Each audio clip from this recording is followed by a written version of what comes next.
Bonsoir à tous, ravi de vous retrouver, j'espère que vous allez bien. J'avais envie de vous faire un petit plaisir ce soir, il est un petit peu plus de 21 heures. Nous sommes jeudi soir.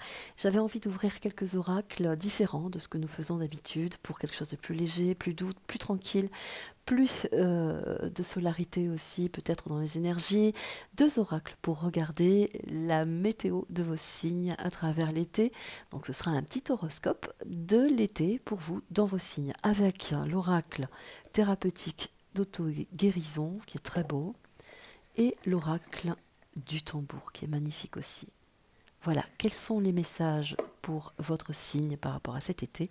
Je remercie les oracles. Tout de suite, le premier signe au pif, les Gémeaux. Signe d'air, les Gémeaux, nous aurons les cycles et nous aurons le message du tambour, les esprits de la forêt. Cycle, particularité de mouvement, de changement, mais aussi d'arriver à la fin de plusieurs ou d'un cycle pour pouvoir renouveler tout ce que vous n'avez pas pu faire sur un temps donné. C'est important de venir vérifier ici, en regardant le passé, de se soulager aussi, de se dégager de choses qui ne vous appartiennent plus, qui ne font plus partie de votre cycle actuel. Donc il y a aussi la symbolique de changement, d'évolution, mais aussi peut-être de voir autre chose, comment se réorganiser dans sa vie. Avec les esprits de la forêt, on vous dit de vous alléger. Chiffre 6, c'est le chiffre de l'harmonie pour les Gémeaux. Donc essayez de relativiser, de trouver des choses beaucoup plus saines, plus pures, avec des espaces peut-être un peu plus grands pour vous redynamiser et vous aider justement à sortir de votre vie toutes sortes de choses qui ne vous conviennent plus. Voilà le message pour vous les Gémeaux. Nous aurons le Cancer, tombe très bien puisque nous allons arriver dans le signe, dans l'anniversaire des Cancers. Donc pour les Cancers, le message, retrouvez votre nature profonde. Retrouvez votre nature profonde avec la sauge. Besoin de venir se protéger ou d'enlever aussi tout ce qui est arrivé jusqu'à présent. C'est le moment cet été de se réorganiser, de se dissocier de tout ce qui ne vous va plus non plus, la sauge étant un purificateur. Donc peut-être aussi de venir nettoyer, faire du nettoyage dans tout ce qui ne va plus chez vous, qui ne correspond plus à votre vie du moins. Quand on parle de retrouver votre nature profonde, chiffre 6, 15, c'est aussi de venir vérifier votre épanouissement. Où en êtes-vous dans votre condition actuelle? Quel est votre besoin principal? Qu'avez-vous besoin de mettre dans votre vie pour essayer aussi de redynamiser tout ce qui ne correspond plus non plus. Donc là, il y a une façon aussi de venir vous nettoyer par le biais de la nature, mais aussi de tout ce qui est négatif. La sauge étant un purificateur, un assainisseur. On peut venir aussi vous indiquer qu'il y a des gens nocifs autour de vous, de la toxicité, ça peut être dans tous les domaines. En tout cas, vérifiez cela, vous avez besoin de remonter aussi en vibration. Voilà, pour les cancers. C'est aussi une façon de dire, prenez soin de vous, vraiment. Hein? Parfait. Petit message pour les capricornes, signe de terre. Nous aurons l'assertivité avec le clan du feu. Ça suffit. Les Capricornes, il va falloir aussi vous occuper de vous. Voyez, prenez ce temps au niveau de l'été, si vous avez des congés ou des possibilités de vous extraire de pas mal de situations. Voyez, c'est impératif. Là, on vous demande de vous recentrer, mais aussi de balayer toutes les conditions négatives. Voyez, on est un petit peu dans ce schéma depuis tout à l'heure. Le clan du feu, c'est aussi de se retrouver avec des gens que vous avez besoin aussi de mettre dans votre vie et qui sont dans votre même vibration. Hors de question maintenant de passer à côté et de servir toujours l'autre en vous oubliant. C'est un petit peu ça. Essayez de recentrer aussi dans votre antre, dans votre énergie ventrale, beaucoup plus de chaleur. Faites-vous du bien. Concentrez-vous sur tout ce que vous avez besoin aussi de mettre dans votre vie. C'est très important. Voilà pour le Capricorne. Voilà.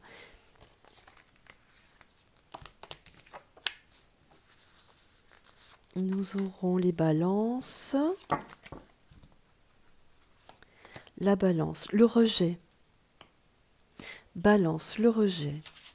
Avec le peuple des pierres. Alors, le rejet, c'est une façon de se dissocier, là aussi, pareil, de tout ce qui n'a plus de valeur. Mais là, en l'occurrence, il va falloir se redynamiser. Peut-être que dans votre énergie, il manque du minéral, des minéraux. Important aussi également de venir se recentrer sur des socles plus solides. Euh, il y a dans cette carte-là aussi, par rapport à votre taux vibratoire, une impression d'abandon, de ne pas y arriver, d'être décentré de tout ce que vous accomplissez et que vous avez besoin de vous saisir de plus de solidité, de plus de socle solide, que ce soit familial, professionnel, pour pouvoir aussi avancer et de ne pas vous sentir exclu aussi par rapport à votre condition personnelle, votre condition propre. Donc il y a plusieurs vibrations dans ces deux cartes-là qui vous indiquent aussi également de prendre soin de vous et de vous reminaliser, redynamiser. Voilà pour les balances. Alors les Verseaux, signes d'air, nous aurons s'ouvrir au changement. C'est la fin d'une situation pour les Verseaux, signes d'air. Il y a la fin d'une situation, passe à autre chose. Il y a une mutation dans les énergies. La trappe-rêve vient vous signifier qu'il y a une protection dans votre changement, dans vos engagements, dans votre évolution personnelle. Elle peut être aussi très spirituelle.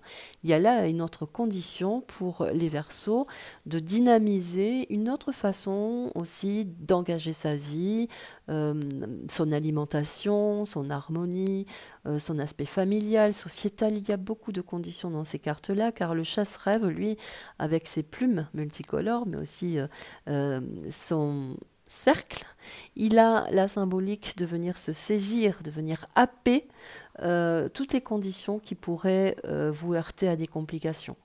Donc il y a là une attention particulière dans votre vibration, les Verseaux, à écouter aussi cet air nouveau, cette autre façon de concevoir pour vous une nouvelle façon de créer, d'harmoniser, de vivre. Pourquoi pas? En tout cas, voilà pour les Verseaux.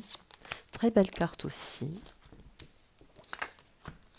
Le suivant, ce sera les Taureaux. Signe que j'affectionne particulièrement. Victimisation et l'hiver. On change de cap. On ne se laisse plus faire. Le Taureau, généralement, il a quand même un certain caractère. On peut faire confiance à ses énergies. Et bien là, il a envie de sortir d'un contexte. Le Taureau, il a envie de peut-être courir d'autres sentiers, d'aller visiter d'autres endroits. Il a envie d'expansion. Sortir aussi d'un recentrage qui le victimise, qui l'amenuise aussi également. Peut-être qu'il tourne un peu en rond et qu'il a besoin de plus d'air dans son espace, d'aller voir ce qui se passe un peu plus loin. Il a besoin aussi de mettre dans sa vie plus de magie, parce que l'hiver, lui, vient nous annoncer également qu'il y a quelque chose qui se fige considérablement si son orientation reste telle que. Donc rien ne sert de s'auto-victimiser, rien ne sert de se plaindre, il faut agir. Si on ne le fait pas, on pourrait passer toute une saison sans profiter des belles choses qui nous entourent et d'attendre un cycle, justement, une saison particulièrement, pour que les choses s'arrangent. Donc il est important de venir vérifier ici, de cet espace aussi que vous pourriez avoir de figé, de temps de libre, mais aussi où vous n'avez pas grands projets à définir, ben là, il va falloir peut-être vous diriger vers des idées plus justes, plus claires pour vous, qui vous sortiraient peut-être aussi d'une situation. Voilà.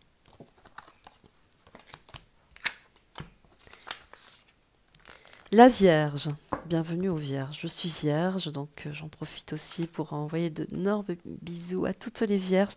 Signe de terre, nous avons l'amour de soi et nous avons la présence. C'est la présence christique, divine. Il y a une nouvelle dimension pour les signes de la Vierge, une expansion vers la spiritualité, vers le recentrage. On demande, la Vierge là est en train de muter, on lui demande de se recentrer, d'être à l'écoute de tout ce qu'il y a de plus subtil. Il y a vraiment un changement, une désarticulation de la matière chez la Vierge. Elle a besoin d'espace, elle a besoin de légèreté, elle a besoin de vibrer aussi, la Vierge, elle a besoin de quelque chose de nouveau. C'est une dimension qui doit l'animer pour la faire exister. La Vierge a besoin vraiment de vie dans sa vie. Cela peut passer également par une étape supplémentaire. Ça peut être aussi une façon de évaluer sa façon de vivre dans tous les sens du terme, méditation, alimentation, orientation professionnelle. Là, il y a tous les contextes. Donc la Vierge a besoin d'air, a besoin d'évoluer et de ne pas se sentir étriquée. Elle existe à travers l'autre, pour l'autre, mais elle existe aussi très seule et d'une façon très authentique. Voilà, ce n'est pas parce que je suis vierge que je dis tout ça, je ne communique uniquement que la vibration des cartes, mais il y a aussi beaucoup de vrai dedans, je dois l'avouer. Voilà, pour la Vierge. Le Lion, signe de feu, très solaire. Nous arrivons au mois d'août pour les lions, donc c'est assez particulier. Il y a une condition d'âme sœur pour les lions. On a envie de se poser peut-être, ou de rêver à la personne qui nous correspondrait dans notre dimension, dans notre devenir. Il y a peut-être aussi, là, sur le courant de l'été, on envisage une relation plus durable, plus sûre. On a envie vraiment de maintenir un lien avec quelqu'un, mais pas pour être avec quelqu'un. Il y a vraiment une dimension là de solarité, d'attirance, de vibration très personnelle qui doit venir au lion. C'est une carte aussi également qui symbolise l'attachement à la flamme jumelle, celle qui n'est pas encore créée dans la matière. On l'attend, on l'espère. Il y a peut-être cette dimension. Et plutôt que de justement être avec quelqu'un, la confiance ici, on veut être sûr déjà de soi. On veut vivre des émotions. Il est important pour le lion, dans la dimension de l'été, de venir regarder ce qu'il aurait peut-être envie de changer aussi, de mettre dans sa vie. Là, on parle du sentiment, c'est important. Il y a quelque chose qui est en train d'accroître au niveau du sentiment, de ses énergies d'amour, d'amitié. Il y a une vibration qui mute. La confiance, c'est son énergie très solaire qui fait qu'il est sûr de lui de temps en temps, beaucoup trop sûr de lui. Eh bien là, il y a une mutation, on le sent plus sage, il a envie peut-être aussi d'autre chose, beaucoup plus douce aussi également, et que son intérêt principal, bien sûr, c'est de vibrer, d'être toujours en solarité, et pourquoi pas avec quelqu'un. Voilà.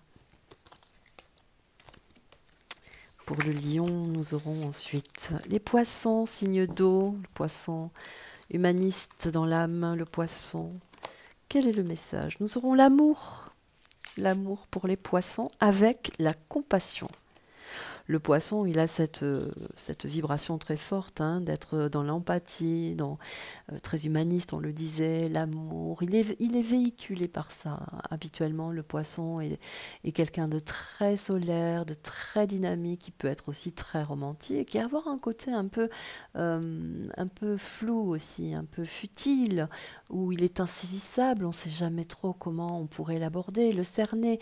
Il a son côté très secret aussi dans ses passions, dans son imaginaire. Donc l'amour doit être, c'est pareil, à l'image de son côté peut-être aventureux, aventurier, mais aussi romanesque. Hein. L'autre fois, l'accroche à la vibration de l'âme est très forte, hein, chez le poisson. Donc là, les énergies aussi lui demandent d'être un peu plus doux avec lui, d'avoir plus de compassion peut-être pour la personne qui voudrait partager sa vie. Il y a cette dynamique. Mais c'est aussi le poisson, un être qui aime aussi être seul et aller vivre des émotions nouvelles, des voyages nouveaux. Il est très inventif et imaginatif et il a besoin d'horizons nouveaux. Donc peut-être que pour lui, cette douceur est suffisante et qu'il n'a pas besoin forcément d'autre chose pour l'instant dans sa vie. Il a un côté quand même aussi très attaché, je disais tout à l'heure, au passé. Donc peut-être aussi un petit peu de nostalgie, pourquoi pas, chez les poissons. Voilà. Le Sagittaire, signe de feu, un aventurier, un curieux. Sagittaire, nous aurons l'impuissance avec la joie. c'est la fin d'une monotonie. Il y a des choses qui bougent aussi pour le Sagittaire. On disait qu'il était aventurier dans l'âme. Il a peut-être aussi eu des difficultés par des blocages, peut-être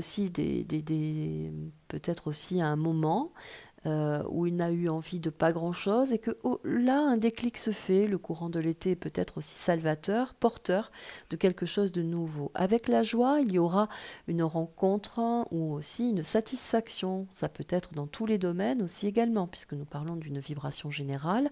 Donc là, il y a une satisfaction, quelque chose qui le met en joie. Peut-être aussi la possibilité de pouvoir voyager, de pouvoir mettre en place des choses qu'il a dû mettre de côté. Il y a beaucoup de conditions.